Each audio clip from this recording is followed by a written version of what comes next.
حضرت عیسیٰ علیہ السلام کے پاس ایک شخص آیا، کہنے لگا میں نے آپ کے ساتھ رہنا ہے ہمیشہ. امام راضی نے لکھا ہے میں نے ہمیشہ آپ فرمانے لگے میں ضرور ساتھ رکھوں گا پر دنیا داری کا مطالبہ نہ کرنا. جی تو اس پیر دے بندے کی مرید ہون جدے مرید ہویا دکان ہی نہ چمکے. کیا مطلب ہوا بیعت ہونے کا؟ اتنی دیر کے مرید ہوئے تو کوئی فائدہ نہیں ہوا، نہ کاروبار چمکا نہ دکان بنی. الٹا پیر صاحب کہتے ہیں سود بند کر دو، دھوکے بند کر دو، فریب بند، جتوں ہوندا پیا اتوں بھی نہیں ہون دے. کیا فائدہ ہے نا جی؟ تو کوئی مکر فریب ہی نہیں، دجل ہی نہیں، سادہ سادہ کام کیسے ہوگا؟ حضرت عیسیٰ علیہ السلام کہنے لگے میرے ساتھ رہنا ہے تو دنیا داری سے، بولیے، دنیا داری سے بچنا. کہنے لگا جی بالکل صحیح ہے. آپ فرمانے لگے چلو ٹھیک ہے. حضرت عیسیٰ نے چاہا کہ اس کا امتحان کریں. فرمایا پہلے دن وہ آیا ہے صحبت صلح میں رہنے کے لیے، خیر سیکھنے کے لیے. حضرت عیسیٰ علیہ السلام فرمانے لگے کتنی روٹیاں کھائے گا؟ کہنے لگا ایک. آپ نے 3 روٹیاں منگوائی، ایک خود کھائی، ایک اس کو کھلائی، تیسری وہیں رکھی اور جناب عیسیٰ دریا پہ وضو کرنے تشریف لے گئے. واپس آئے تو روٹی کوئی نہیں تھی وہاں. فرمایا روٹی کس نے کھائی ہے؟ کہنے لگا کوئی پتہ نہیں. جناب عیسیٰ علیہ السلام نے نا اس کو معجزہ دکھایا. ایک ہرن جا رہی تھی، اس کے ساتھ 2-3 چھوٹے چھوٹے بچے تھے. حضرت عیسیٰ علیہ السلام نے ہرن کا ایک بچہ پکڑا، اس کو ذبح کیا. ہرن بھی کھڑی ہو گئی، باقی بچے بھی کھڑے ہو گئے. ذبح کیا اور ذبح کر کے اس کا گوشت بھونا، اس کو بھی کھلایا، خود بھی اتنا کھایا کہ سیر ہو گئے، ڈکار آنے لگے. فرمایا کھایا نا تم نے؟ لگا حضور کھایا ہے. فرمایا پیٹ میں ابھی ہے کہا ہے. ہرن کے بچے کی ہڈیاں پڑی ہوئی تھیں.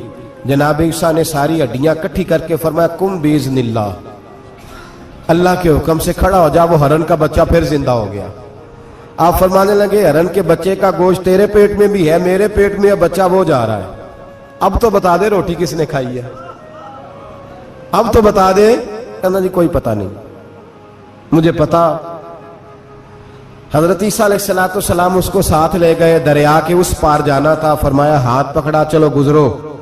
دریا میں پیر رکھا، اس کا بھی اپنا بھی. کہنے لگا جی ڈوب جاؤں گا. فرمایا تو میرے ساتھ ہے، تجھے معجزہ دکھانا ہے، اللہ کی قدرت دکھانی ہے. پیر رکھا دریا میں، پیدل چلتے ہوئے دوسرے کنارے چلے گئے. کوئی ڈوبا نہیں، پیر بھیگا نہیں. فرمایا اتنی بڑی تو نے معجزہ دیکھا، اب تو بتا دے روٹی کس نے کھائی ہے. کہنے لگا جی پتا، مجھے خبر، حالانکہ سانو سارا ہی پتا ہوتا ہے، پتا نہیں مجھے. بولے بن جاتے ہیں نا منٹ میں. حضرت عیسیٰ کہنے لگے میں اللہ کا پیغمبر ہوں، مجھے منوانا آتا ہے. دریا کے اس پار گئے تو ریت تھی، صحرا کا علاقہ تھا. جناب عیسیٰ نے ریت کٹھی کی، چھوٹی چھوٹی ڈھیریاں لگائیں. 3 ڈھیر ریت کے لگ گئے. 3 ڈھیر، جب 3 ڈھیر لگ گئے تو جناب عیسیٰ علیہ السلام نے پھونک ماری، وہ ساری کی ساری ریت سونا بن گئی. حضرت عیسیٰ علیہ السلام کہنے لگے یہ 3 حصے ہیں سونے کے، ایک حصہ میرا ہے، ایک تیرا ہے، اور تیسرا اس کا جس نے تیسری روٹی کھائی ہے. کہنے لگا جی میں نے کھائی ہے. تیسرا حصہ اس کا جس نے تیسری روٹی کھائی. کہنے لگا جی روٹی. فوراً مان گیا بے قدرہ کچھ قدر نہ جاتی، کیتی خوب تسلی ہو، اے دنیا دار پجاری زردے کتیاں دے گل ٹلی ہو، میں نے کھائی ہے. وہ میاں صاحب کمال کر گئے. اور ایک شخص لے گیا میاں محمد بخش علیہ رحمہ کو تانگے پہ بٹھا کے. کہنے لگا یہ پہلی بھی میری، وہ بھی میری، وہ باغ بھی میرا، یہ میرے چاچے کی، وہ میرے تائے کی، یہ میرے دادے کی، بڑے مالدار ہیں. آپ فرمانے لگے چل چھوڑ کوئی اور بات بھی کر. نہیں جی نہیں، وہ فلانی شے بھی میری. آپ فرمانے لگے یہ بتا تجھ سے پہلے کس کی تھی؟ کہنے لگا فلانے سے خریدی ہے. فرمایا اس سے پہلے کس کی تھی؟ چپ کر گیا. آپ فرمانے لگے دانش مندہ نہ کم نہ ہی دل دنیا نہ لانا، اس بوٹی کئی خامد کیتے، جو کیتا سو کھانا. چھوڑ اس کی بات نہ سنا، اس کا تو کبھی کوئی مالک ہوتا ہے، کبھی کوئی ہوتا ہے.